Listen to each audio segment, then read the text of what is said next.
2019, a simple hallway encounter at the Australian Open. Naomi Osaka skips down a corridor, bumps into Kei Nishikori. They exchange smiles. Within hours, thousands of comments flood YouTube fans shipping them as a couple, calling them Japan's tennis power pair, even suggesting they'd make beautiful children together. 6 years later, those comments have aged like milk. This isn't about romance that never was. It's about the dangerous psychology of public perception and the hidden struggles that fame can't fix. What we're examining here is projection at its most extreme. Viewers saw a brief interaction and constructed entire narratives based on their own desires and fantasies.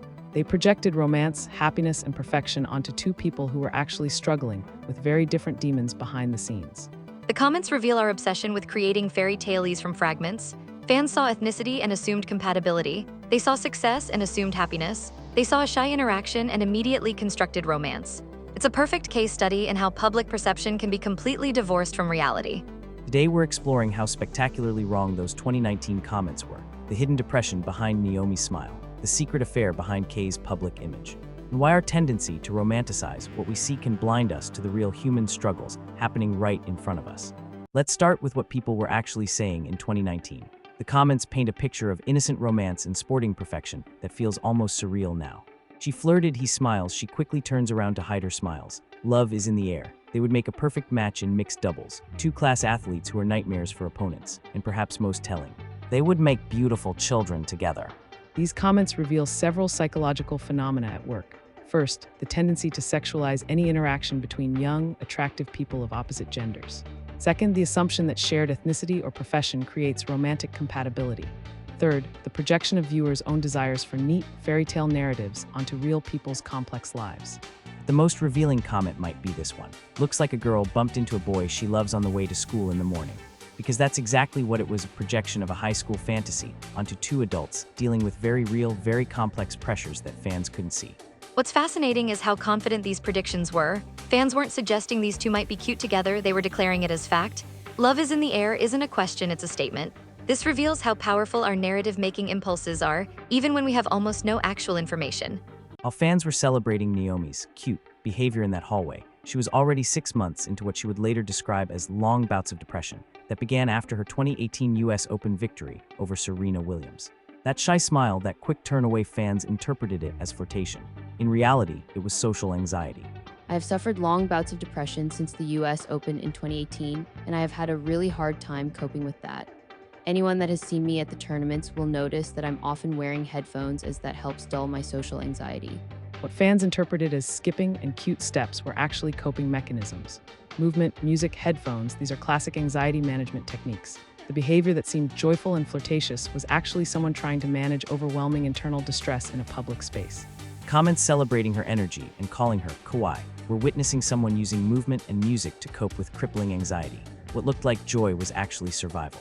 By 2021, this anxiety would force her to withdraw from the French Open, triggering a global conversation about athlete mental health. The irony is devastating.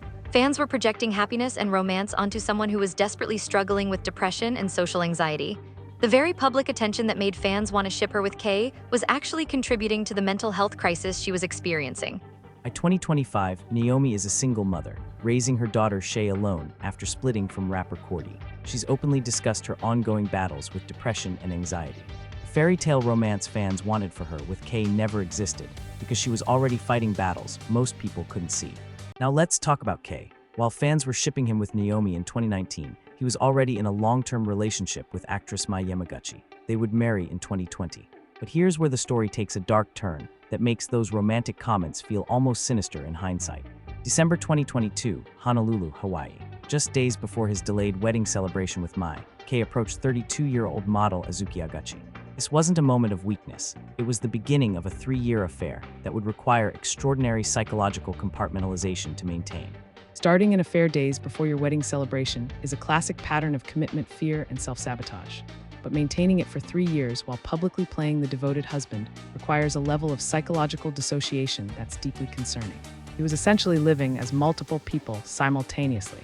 Think about this timeline. In 2019, fans were fantasizing about him with Naomi.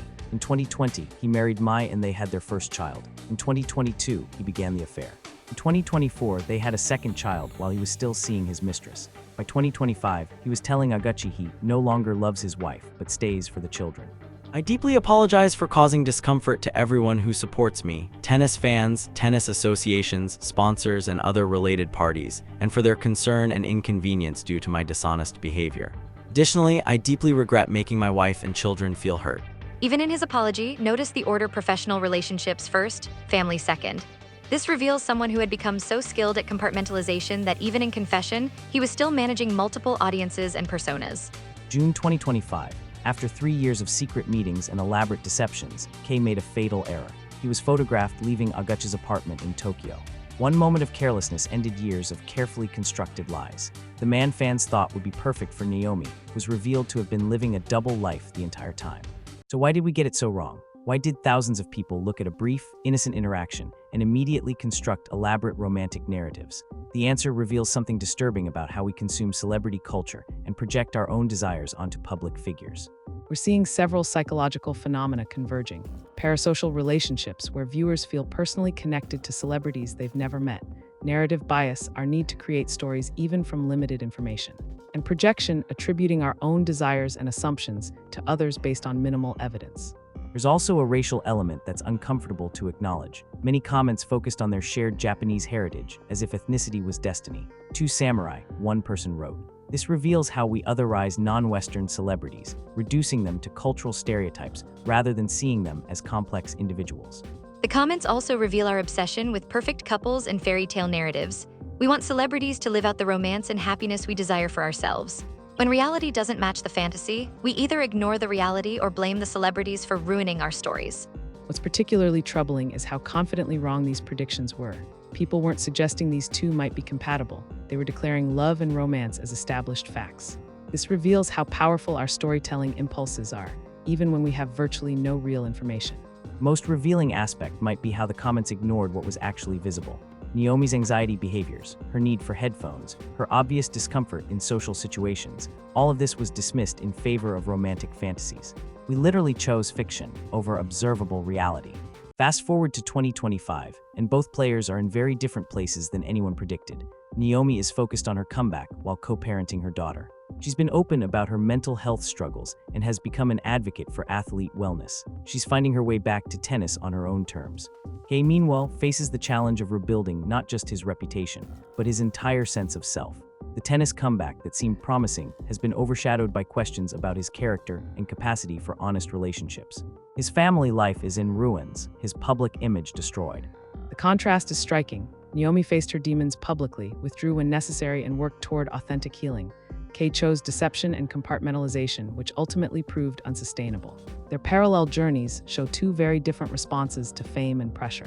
In 2019, both were seen as Japan's golden couple-in-waiting. By 2025, one is a single mother rebuilding her career with honesty and transparency, while the other is a disgraced husband trying to salvage what's left of his legacy. The fairy tale was never real, it was always just projection. Perhaps the most important lesson is that they were never meant to be a couple. They were two separate people dealing with very different challenges, caught in a brief moment that viewers transformed into something it never was. The real story isn't about romance, it's about the human cost of living under constant public scrutiny. What can we learn from getting it so spectacularly wrong? First, that brief public interactions tell us nothing about people's private lives or compatibility. Second, that our desire for fairy tale narratives can blind us to real human struggles happening right in front of us. We need to examine our tendency to project romantic narratives onto any interaction between attractive young people. This isn't harmless fun. It creates pressure and expectations that can be genuinely harmful to the people involved. It reduces complex individuals to characters in our personal stories. There's also a broader lesson about mental health awareness. Naomi's struggles were visible to anyone paying attention, but were ignored in favor of romantic fantasies.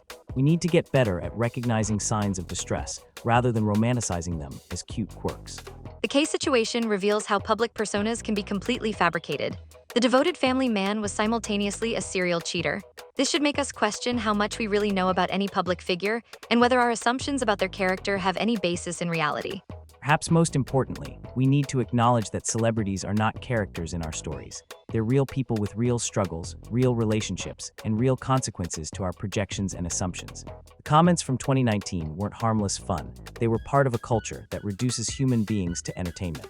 Looking back at that 2019 video now feels almost haunting. Two people, each carrying invisible burdens, caught in a moment that viewers transformed into romantic fantasy. Naomi battling depression and anxiety. Kei already planning the deceptions that would eventually destroy his family, and thousands of fans creating love stories from thin air. The real tragedy isn't that they didn't end up together. It's that we were so invested in our fantasy that we missed the actual human struggles happening right in front of us. Naomi needed support for her mental health. Kei needed intervention for whatever was driving his deceptive behavior. Instead, they got shipping comments. This episode was brought to you by Unstruct AI, where we examine the psychology behind public narratives and the real human cost of our projections. The story of Naomi and Kei isn't about romance that never was. It's about two people whose real struggles were invisible to a public obsessed with fairy tales. Sometimes the most important stories are the ones we refuse to see because they don't match the narratives we want to believe. In 2019, fans saw a cute interaction and created a love story. In 2025, we see the truth. Two people whose real lives were far more complex and painful than any romantic fantasy. The lesson isn't just about celebrity culture, it's about the danger of choosing our preferred stories over observable reality, and the human cost when we get it wrong.